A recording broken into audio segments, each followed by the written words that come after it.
This we talking about Julius Randle. There are people here who believe that he should still be moved because his value is high. It's time to move him at this point, right? And there's people who are against it. So I know Ryan and myself, we were on the move Randle thing, but now we're kind of like, wait a minute, maybe we should pause and think about this, and figure out where direction we really should go. Ken and of course Lee are on the move Randle thing. So, and your argument really is he's not a first option, he's a third option, and he doesn't have the basketball IQ to carry a team. Correct? Right. And the other point I want to make, okay, I'm sorry, 'cause I went on a little bit long, was that he's not the ideal complement to Brunson and RJ. Like their skill sets redundant. So all three of them are lefties. All of them need the ball, and none of them are elite outside shooters. So in terms of pairing, like he wasn't a good fit with RJ, and now with Brunson, it's a tougher fit. So, and the last thing I just want to mention is, what does Randle going to settle to take to being the third option on a team if they are able to bring in a star? That's the other question. So. So that's my point on why I think we should take advantage of trading Randle now that his value has been rehabilitated. Okay. And here's what I'll say, right? Here's what I'll say. The elephant in the room to me is what you mentioned, right? We have three players here, RJ Barrett, Jalen Brunson, and Julius Randle, who all operate in the same place, in the same space. So far, we had some success right now. But to get to the next level, one of those guys are going to have to operate out that space. So I do get that. On the flip side of that, to me, Randle isn't the biggest problem right now. Right now, if you're saying that all these guys have the same skill set, right, and operate in the same space, who's operating in the same space the best right now? The people who are operating in that same space the best right now are Brunson and Randle. What are we missing? We're missing elite wings. So for me, right, but you can't move. Yeah. For me, like if RJ has more games like today, where he's playing defense, hitting threes, then it's a go. And especially if he starts to develop like some kind of killer instinct, you know what I mean? But like for me, when you're looking at, all right, playoff time, when you're playing off mismatches, then like how many people in the league can guard Randle? My thing with moving Randle was defensively, he's been a liability for the most part, right? And then it's the attitude, and then it's the basketball IQ. So, but now if the basketball IQ is moving up and the defense is getting better, I'm okay with him being a third option and bullying most of the league and having Jalen Brunson finish games. And if we actually get a wing who can really do his thing here, who can shoot threes and play defense, next to Grimes, who can also shoot threes and plays defense, to me, that makes the most sense. Unless RJ Barrett becomes that guy who can shoot threes and play defense. Right. No, that's a great point. Because to me, when I think of the guy in the Knicks need, it's a better version of Cam Reddish, right? A polished version of Cam Reddish, an explosive long wing who can create and hit threes. That would be ideal. Now, here's two things. There's two things, right? One is we can't trade RJ this year, right? Because he's got the poison pill, so he's untradeable. And to your point, I am getting fed up with RJ because you got to call out. And I think it's since he's young, he's been getting some slack. But this is year 4, and he still does some stuff that's like Randle does things that frustrate me, and I see RJ does the same thing with some of his shot selection. So I'm with you on that. So, but my point is, you got to move one of the two. But the other elephant in the room that no one's talking about is, like, well, a couple of things. One is Randle's not elite at anything. He's good, but he's not elite. And you saw we won today because the two guys who are elite at a certain skill set. Brunson getting to the Right. basket, and Mitchell Robinson offensive rebounding, getting us those second opportunities, and his defense kept us in the game when we were giving it away. But the other thing is Obi Toppin. We we drafted this kid to replace Randle, and now if we don't get some value out of this kid, that's 3 out of the last 4 lottery picks we missed on. And everyone's talking, oh, Donovan Mitchell. We could have drafted Mitchell. We could have drafted SGA, and then Tyrese Halliburton. Now, it's unfortunately it's looking like, we made the wrong decision at the time. The logic made sense. You get Obi, and then you get quickly with the next pick that takes care of the guard position, and then you move on from Randle. But then, Randle had that career year, they extended him, and here we are.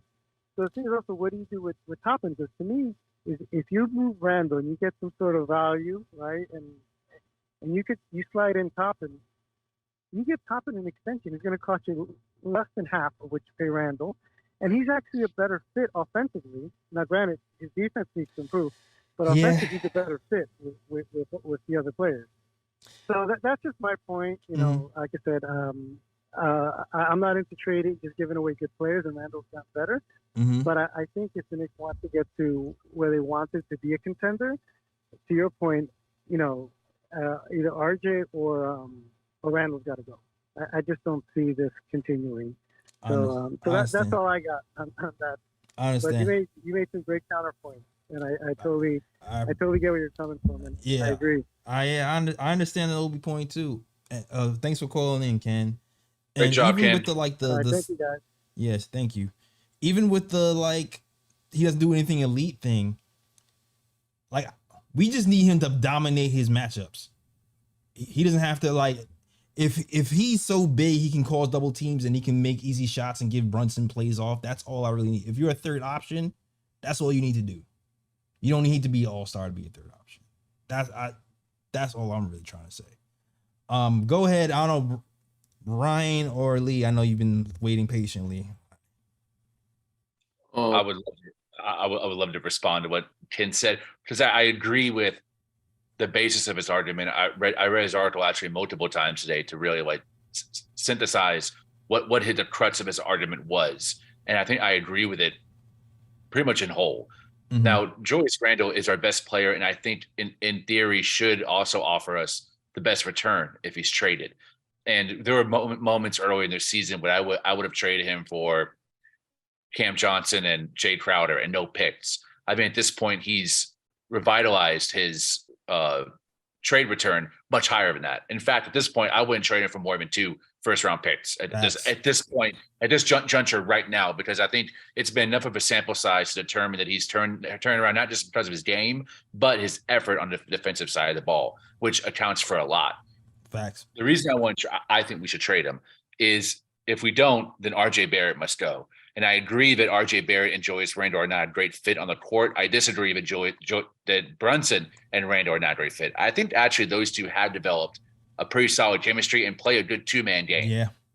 It's Randle and RJ that really have more of an overlapping game. They really have almost the same points on the floor, offensively and defensively, where they thrive at their highest. And that overlap is where a lot of our issues come from. If Davis was a little bit more creative to move Randle as a small ball 5, I would have no problem keeping him on this roster. But it's his inability to play Randle, and I think Randle would be open to it, to play Randle as a small ball 5. Then you can start Obi. Then you can actually have a better spacing around RJ and Brunson as a backcourt, and you would have some different things to play with in terms of variables. But because he always has to be paired next to a rim protector, it makes the spacing really inefficient and awkward. So that's where I'm like, oh, well, we should trade him for 2 picks and maybe some solid cap relief or young players. But I'm not going to trade him for a bag of garbage. I'm okay with holding on to Randle to next season when his stock's even higher and we get a great return. Or we end up with a Zach LaVine type player that Ken alluded to, who is a polished Cam Reddish. We just someone like that or even better, and we can pair him as that missing third piece, say RJ's gone that trade. Then you might have an Eastern Conference Finals team. I don't think it's a championship team, but it's pretty damn good. So I'm okay with being patient on Randle. I'm not like trading him right this second. There are moments I have been, and I might be back to that depending on how his play is consistent-wise. But right now, I think he's done a really great job. I'm not going to say trade him or call him a bum when he's playing his ass off. I think that's ridiculous and counterproductive. So let's just wait until the right package is there. But there isn't some bad overlap between him and RJ, and I'm happy trading it. And the Toppin thing, Toppin has to step up defensively, man. Like he has to, man. Listen, I feel like he started off okay and then slowly like started going downhill. And it started with the Kevin Love game. Kevin Love went up for 3, then it started going back downhill again a little bit for me. So to me, that's the biggest thing. I feel like Toppin can still be a good player. I still have questions about, you know, him isoing and you know, playing double teams and giving Brunson plays off. So I think that will go away if Randle was there. But that would mean somebody else, that wing player, would have to command double teams and be able to create, if that's the move we're going anyway. And I need to see more from Toppin. I need to see a lot more from Toppin. And I know it's not Toppin's fault entirely, but because he's being used wrong, we talked about this to death. But I need to see more from Toppin, and especially from the defensive end. I'm sorry, Ryan. I know you got a lot to say. You've been quiet for a long time, so it's your time to go off. Yeah, so I think I'm just gonna clarify my argument, because where I'm coming from, like, it's not like I'm saying trading Julius Randle is not the answer. It's not like I'm saying keeping Julius Randle is the answer. What I'm trying to say is, like, I try to look at, you know, what's in front of me, and then I try to process my information based on that. Now, based on what Ken said, I agree. Julius Randle is not a star player. But based on what I've seen, I don't think COVID Randle was a fluke, because I see COVID Randle coming back this season. So it's like, that's leading me to believe that maybe last season was the fluke, and maybe Julius Randle entering his prime, that is the player that he truly is. So now I know last season, based on the information that we got, we were like, Julius Randle needs to be traded because him being on the team was toxic at that time. He had a bad attitude, wasn't showing effort on defense, was playing isolation heavy, wasn't feeding the ball to other players, and his play was just not good for the team. Now, coming into this season, I'm seeing that he has improved. It seems like he got his mind clear. It seems like he's back to finding teammates when he has the ball and double teams come towards him. Now he's passing the ball, diming it, hitting open players for open threes or whatever the case may be. I'm actually seeing leadership qualities come back with Julius Randle, with him talking to his teammates and being a good teammate this year. So now I'm like, based on that information that I'm seeing so far this season, that's what's making me take a step back and make me think, okay, is trading Julius Randle really the right thing to do if this is the Julius Randle that we're going to get, the way he's playing so far this season? So all I'm saying is that you have to look at different perspectives. You know, like, maybe the answer might be, okay, because I do agree, Julius Randle and Jalen Brunson, I think they do play well together. And I do agree that Julius Randle and RJ is probably the two where it is redundant skill sets, and more than likely, if the team is going to reach its potential, probably Randle or RJ has to go. And at the moment, even though I love RJ, Randle is that better player. So it's like, and what I was trying to say is that there's really no evidence of Randle being on a team with two high caliber players. Probably the closest we've gotten to that is New Orleans. And even when he was in New Orleans with Anthony Davis, that wasn't the same Julius Randle that's here today. It's a completely different Julius Randle. So you can't even look at that and be like, use it as evidence of him being with a superstar player. So my whole thing is, how do we know the outcome if we actually keep him and bring in an all-star player, like you guys have been saying, an all-star wing that can actually shoot and play defense, and how do you know that that's not going to be successful? That's all I'm trying to say. Yeah. So I'm just trying to bring like different like perspectives and not just be stuck on, yeah, Julius Randle gotta go, or yeah, Julius Randle gotta stay. Because I mean, to be honest about it, if we do trade Julius Randle and it's a good return, I'm not gonna complain about that, as long as it's a good return. But at the same time, I'm like, I'm not sure if that is the answer, trading Julius Randle for the Knicks to get to where they want to get to. So Yeah, like that's where I'm coming from. yeah, I'm seeing Well like said, Julius bro. Randle for Jay Crowder and like Darkchick in a Suns pick. I'm like, I'm not doing that. Like, I'm not doing that. Sorry, Not at all. No. I'm not doing it. And I guess this is what I'm saying too, is like, yo, last year he was horrible. Last year he was supposed to have help. We got Kemba Walker here. He was supposed to be the answer. He was supposed to be the guy to spell him and give him some help. And that didn't happen. And I think that's a lot of reason why we saw last year. That, and plus the coach not holding him accountable on defensive end. For some reason, the coach is pushing defense on him this year, and we're seeing a lot more of effort over the last 6 games or so. Maybe it's partially the coach, maybe it's partially insertion of Grimes mixed with Mitchell Robinson, but we're seeing more of what we really want to see the whole time. In general, I want to see the starting 5 cook. Because this starting 5 we've seen play 12 games now. So I want to see, okay, this was the original vision. What can the original vision do with this coach, and how are we going to evolve from there? And like I said, I still feel like at some point we're going to have to move away from Tom Thibodeau because of his weird offensive